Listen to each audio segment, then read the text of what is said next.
रुद्रपुर गांव में श्रीलेखा और वंदना नाम की दो जेठानी देवरानी थी। श्रीलेखा बड़ी बहू और वंदना छोटी बहू थी। श्रीलेखा की एक बच्ची है, बच्ची का नाम है लिखिता। वंदना के बच्चे नहीं हैं। नाम के लिए वे देवरानी जेठानी हैं, लेकिन वे आपस में बहनों की तरह रहती हैं। एक दिन भाई राकेश और संपत घर पहुंचते हैं। श्रीलेखा, मुझे सिर दर्द हो रहा है, कॉफी ले आओ। वंदना, मेरे लिए भी ले आओ जरा कॉफी। दोनों जो किचन में थीं, उनमें से हर एक ने एक एक कॉफी का कप लिया और अपने पति के पास चली गईं, जो हॉल में सोफे पर बैठे थे। कॉफी पीने के बाद, श्रीलेखा, कॉफी बड़ी जायकेदार बनी है। ये मैंने नहीं बनाई है, वंदना ने बनाई है। उसके हाथ की हर चीज अच्छी होती है।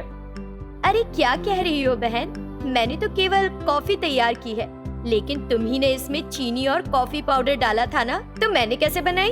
अरे तुम हमेशा ही बहुत अच्छे से बनाती हो कॉफी। तुमसे ही तो सीखी है दीदी। दोनों भाई उन दोनों को एक दूसरे की लगातार तारीफ करते देखकर चिढ़ गए। तब राकेश ने कहा, क्या तुम रोकोगी सुनाना तुम्हारी बहन की सेंटिमेंटल कॉफी कहानी? भाई ने कहा कि कॉफी अच्छी है क्योंकि वो अच्छे मूड में है, और तुम दोनों ने एक दूसरे की प्रशंसा करना शुरू कर दिया। बहुत हो गया यार, चुप हो जाओ अब, इतनी भी अच्छी नहीं बनी है। दोनों बहुएं चुपचाप रसोई में चली गईं। अगली सुबह राकेश और संपत तैयार हो गए और ऑफिस के लिए निकल गए। श्रीलेखा और वंदना रसोई में आई। दीदी, मुझे आज कुछ जरा ठीक नहीं लग रहा है, मैं थोड़ी देर सो लूं जरा। क्यों बहन, क्या हुआ? अस्पताल चले क्या? क्या ज्यादा खराब लग रही है?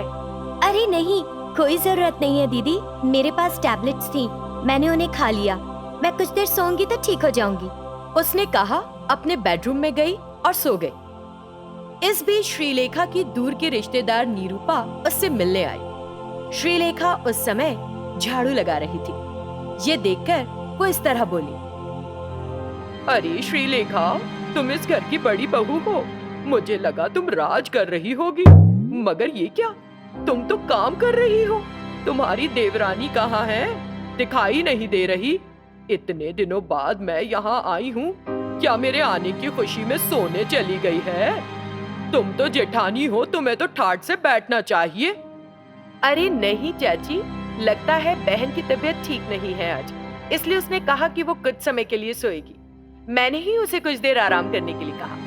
यदि तुम ऐसी मासूम बनकर रहोगी तो काम से बचने के लिए वो झूठ तो बोलेगी ही। इधर उधर घूम रही है और तुमसे सभी काम करवा रही है।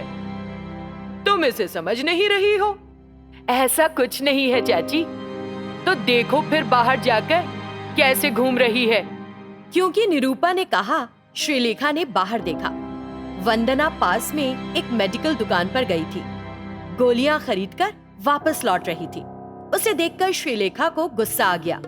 अरे अगर तुम काम नहीं करना चाहती थी तो तुम्हें वही कहना चाहिए था। तुमने झूठ बोला कि तुम अच्छा महसूस नहीं कर रही हो। अरे दीदी, तुम मुझसे इतने गुस्से में क्यों बात कर रही हो? क्या हुआ? कौन है दीदी तुम्हारी यहाँ? इधर उधर घूम रही हो। इतने दिनों से मैं तुम्हें अपनी सगी बहन की तरह रखती हूँ, और तुम ऐसा कर रही हो मेरे साथ। मुझसे झूठ बोलते तुम्हें शर्म नहीं आई जरा भी? ठीक से बात करो मुझसे, इधर उधर घूम रही हो, ये कैसी ओछी बात है?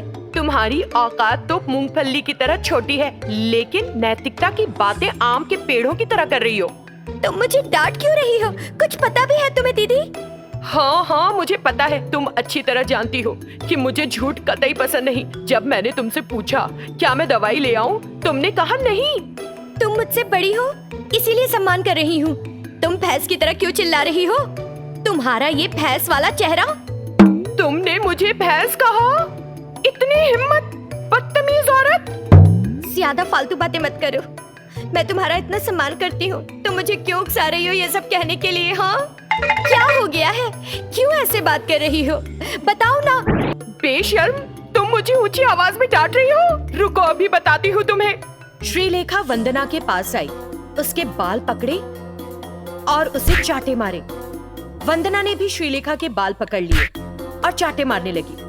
दोनों ने एक दूसरे को पीटा और उन्होंने उस दिन कुछ नहीं पकाया। लिखिता बाहर खेल रही थी और घर लौटी।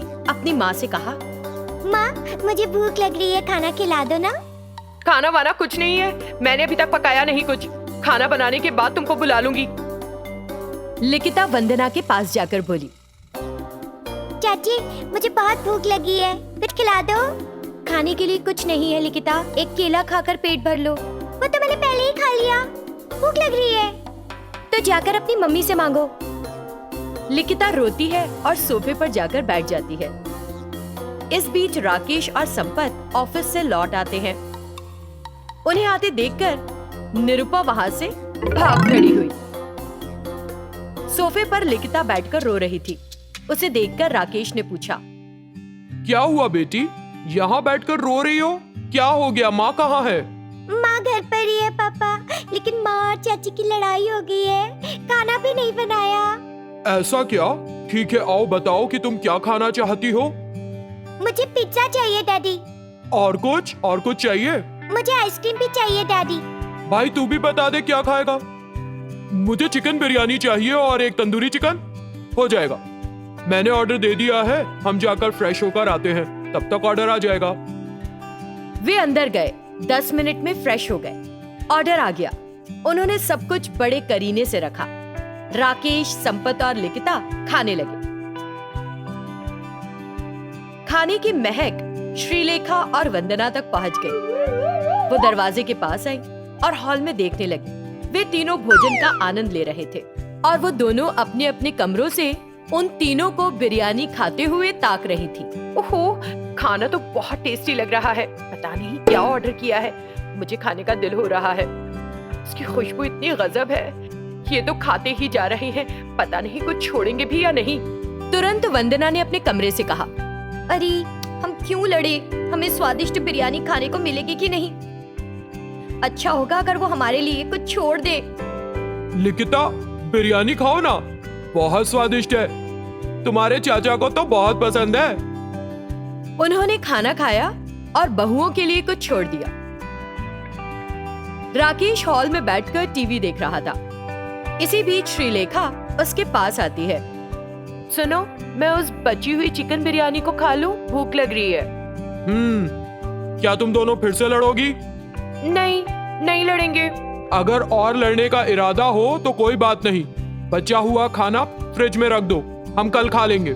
नहीं ना, फिर नहीं लड़ेंगे बोला तो। संपत बिस्तर पर बैठा था और एक फिल्म देख रहा था। वंदना उसके पास आई। सुनो, मैं वो बची हुई बिरयानी खाना चाहती हूँ, बहुत भूख लग रही है और कुछ बनाया भी नहीं। क्या तुम भाभी से फिर से लड़ोगी? नहीं पतिदेव, नहीं लड़ूंगी। ठीक है तो जाओ और खा लो। श्रीलेखा वंदना के कमरे में आती है। वंदना, बहन वंदना, चलो हम रखी हुई बिरयानी खा लेते हैं, आओ। आ रही हूँ दीदी। दोनों देवरानी जेठानी चिकन बिरयानी खाने लगी। उन्हें देखकर लिखिता, राकेश और संपत तीनों हंस पड़े।